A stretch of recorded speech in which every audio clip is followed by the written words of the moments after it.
Et ce matin, on va parler de chimiothérapie. Et c'est vrai que beaucoup les redoutent parce que les effets secondaires sont parfois très lourds. On perd ses cheveux, on a des nausées. C'est violent, c'est dur les chimiothérapies.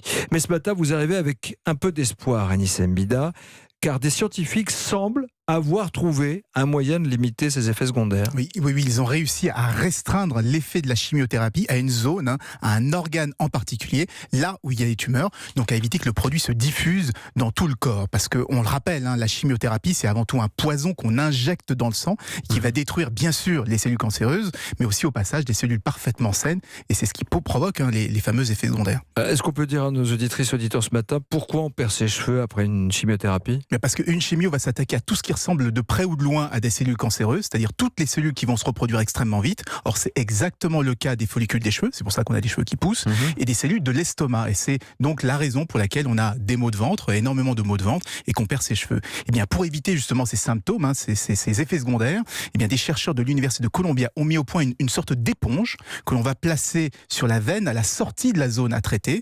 Cette éponge va absorber tout l'excès de chimiothérapie, tout l'excès de poison, et éviter comme ça qu'il se diffuse dans le reste du corps. Est-ce que ça veut dire qu'on pourrait aussi augmenter les doses et être plus efficace s'il y a moins d'effets secondaires ? Oui, c'est exactement l'objectif de cette technique, parce qu'aujourd'hui on limite les doses justement pour limiter l'effet secondaire. Et vous savez qu'aujourd'hui on a des médicaments extrêmement efficaces pour traiter des infections par exemple, mais on ne peut pas les utiliser parce qu'ils sont toxiques pour les reins par exemple. Et bien avec cette méthode, on pourrait protéger les organes qui sont les plus sensibles pendant qu'on fait des traitements extrêmement lourds.